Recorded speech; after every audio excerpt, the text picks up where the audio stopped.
Whether you are a beginner facilitator just dipping your toes, or you're an absolute expert in the field and you make your living facilitating, training, leading groups, you're gonna love this video because in it, I'm gonna give you my top 5 facilitation skills, but unlike other videos where it's just kinda, here's random facilitator skills, I'm gonna give them to you mapped on a timeline. So from the beginning of your program, what do you need to be thinking about and doing really well, all the way through the end. And so if you watched the first half of this video, you will upskill leading the first half of your sessions. But if you choose to sit down, settle in, and actually go through on this journey, you will be from beginning to end a better facilitator in your programs.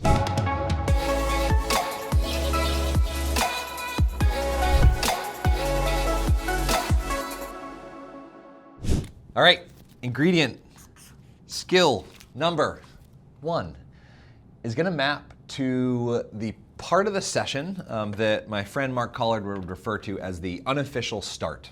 And this is the 5 minutes or the 10 minutes or even the half hour before your workshop begins and runs until about 5 minutes after the official time. If your training starts at 9 a.m., the unofficial start is the 8:45 to 9:05 period. And the skill associated with this period of time is being remarkably welcoming. And I'm using the word being very intentionally. What you do in the beginning is actually less important than who you are being, because when people walk into the room and you have a first hello, they feel, are you saying this with your words, your body language, your being, or are you saying this with your being and your body language? So practically, here's something that I do at the beginning of all my sessions. I remind myself that this session is not about me, that I need to let go what I look like, what people will think of me, and I need to turn my attention to the other person. In other words, the best way to reduce your nerves and be a really phenomenal facilitator is to take our default focus at the beginning of a session and say, this is not about me. This is actually about the person that just walked through the door. And my skill that I'm turning on and trying to employ in that beginning is, how can, in less than a minute, how can I make that person feel like they were meant to be here, I'm glad that they're here, and their time will be valuable? So one of the ways that I would suggest doing that, informally, without an activity or exercise, is as people walk in, flip on your curiosity and pay attention to what people are wearing, carrying, sharing, bringing into the room, and just ask them a question about it. And the reason this is so powerful is when your group, when your participants walk into the room, they've already started talking to you, they just haven't done it in words.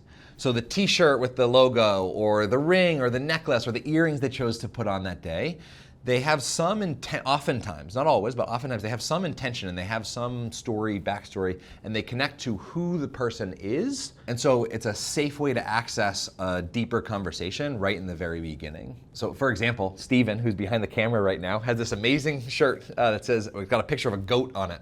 It says Allegheny Goatscape. Are you willing to show that shirt really quickly? Yeah. All right. I'm in the frame. We're in the frame.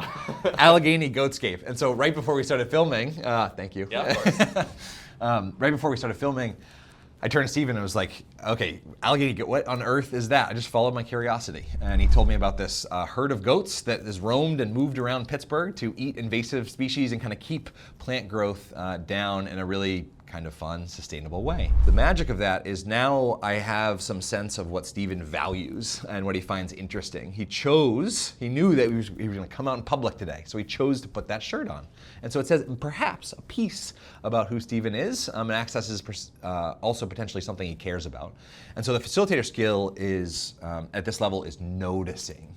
Really zooming in and noticing your participants, the human beings. If you walk into a room and feel noticed, that feels really good, right? Not spotlighted, not highlighted, not called out, but just noticed in this subtle, inviting, welcoming, inclusive kind of way.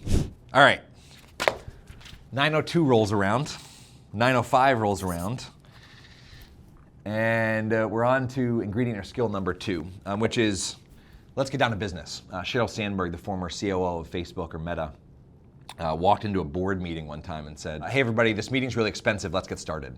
And I think really phenomenal facilitators, and it took me a lot, I failed at doing this for many, many years. Really phenomenal facilitators get unbelievably crystal clear about the purpose of why the group is there. Not why the facilitator's there, not why you're there. Why is the group there? Even though you might be leading a session on communication skills or, I don't know, wilderness first aid training or whatever you're leading a program on, or some technical training that's a part of onboarding for a company, that topic may or may not be the reason people showed up. The reason people showed up might be because they had to, or because their boss encouraged them to, made them, right? And so tapping into that purpose of why people actually showed up and the currency that people actually care about, and stating your intent and your purpose for that entire half day, session, hour, however long you're with the group, stating your intent and purpose in one clear, punchy sentence. I call that the context hook. And the idea is that even though you all walk into the same room or you click the same Zoom or Microsoft Teams link, you are not in the same space. And as really phenomenal facilitators, say something really compelling, punchy in a sentence, and perhaps do or lead something right in the very beginning of a program that says, hey, your time is super important to me and I'm gonna make sure we use it really well. And whether you had to be here or you chose to be here, you're gonna leave a better, smarter, more enlightened, happier, joyful, whatever individual, whatever your session is gonna accomplish, you're stating that purpose really clearly. For example, I was facilitating a virtual session with 300 executives at State Farm Insurance. They didn't really want to be on the call. They had plenty of other things to do. And so I was teaching them how to facilitate better meetings. And so my context hook was, can everybody type in the chat how many hours a week you are in meetings?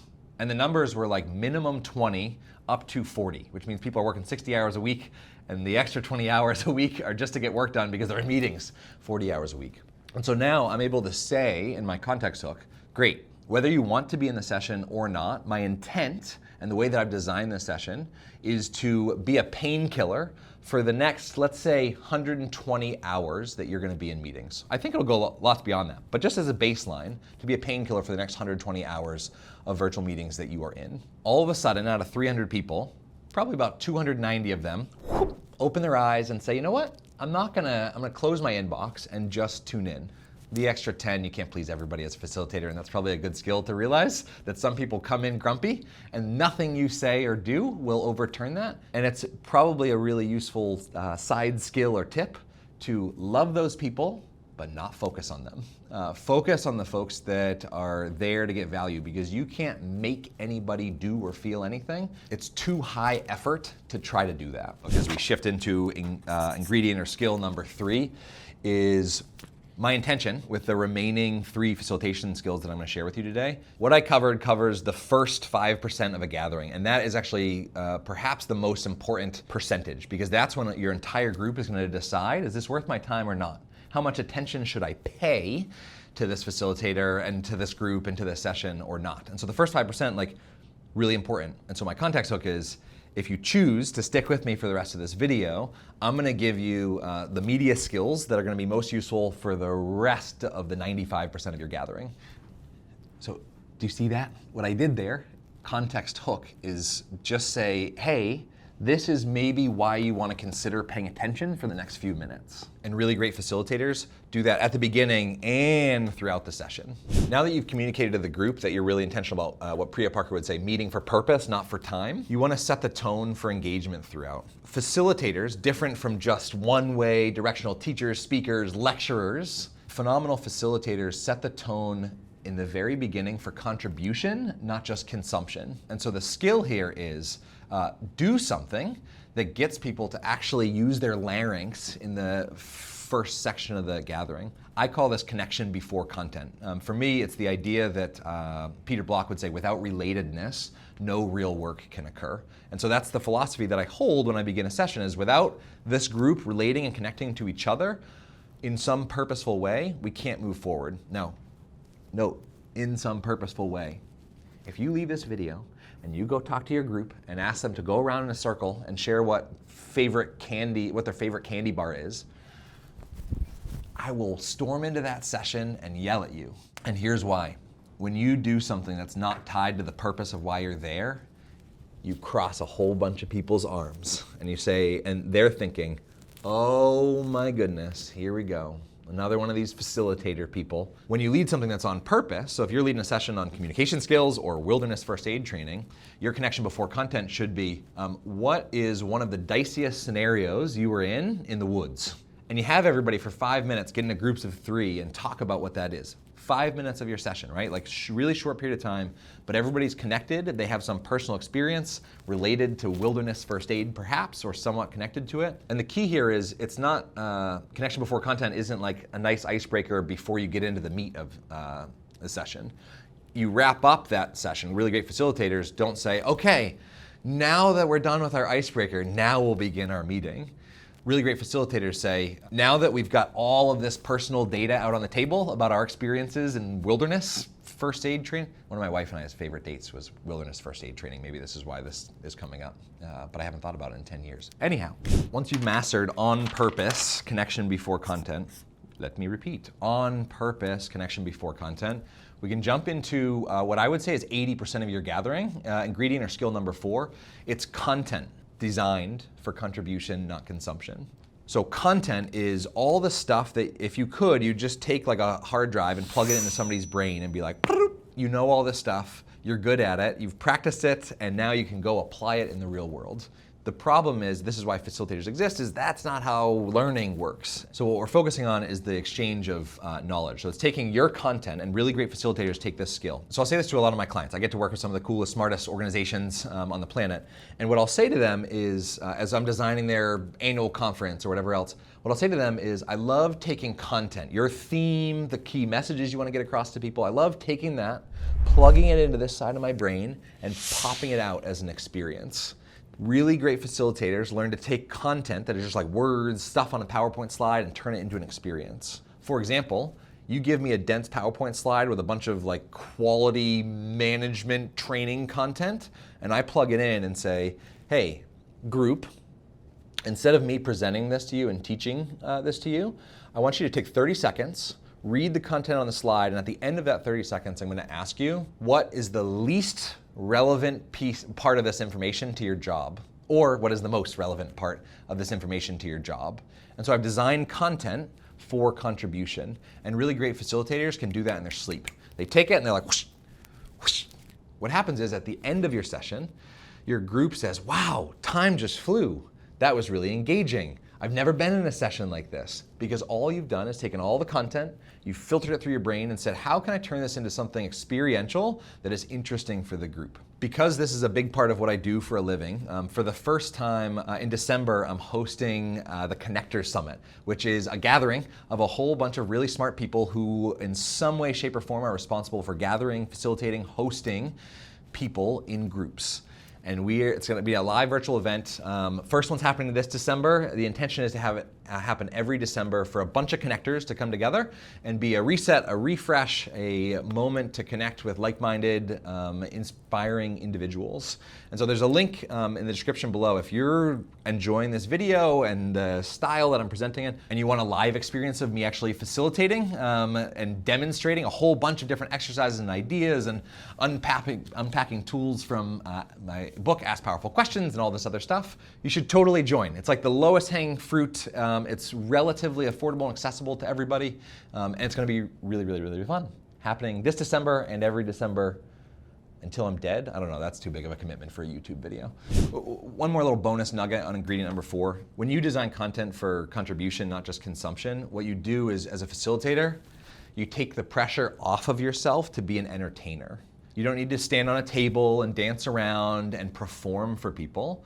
When you have content that's really designed and well designed for experience, you can be very effortless in that facilitation and let the group do the work, because by the group doing the work, they are doing the learning as well, which is kind of the whole point. The whole point of a facilitated session is not for them to be impressed by you. It's for them to say, wow, I learned a ton, that was really useful, and I feel more connected to my colleagues, my group, this cohort, etc.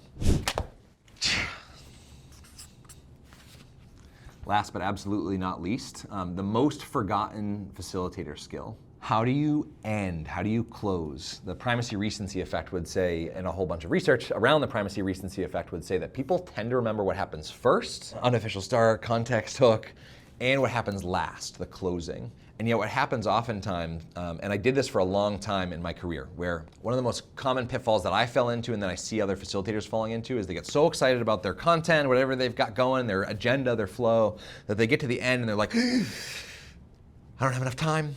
And so they turn it on audible 3 times speed and they start rushing through all this stuff. And what happens is people feel stressed, their cortisol levels go up, they don't learn as much, and they feel like you weren't quite as well prepared, and learning declines. So you start blasting content faster, but learning actually declines. And so really phenomenal facilitators, and what I've learned to do almost to hack this skill and make it a habit, is say, if I know my session, if I'm leading a virtual program or an in-person program, if I know it ends at 3 p.m., I'm gonna say, hey Siri, set an alarm for 2:45 p.m.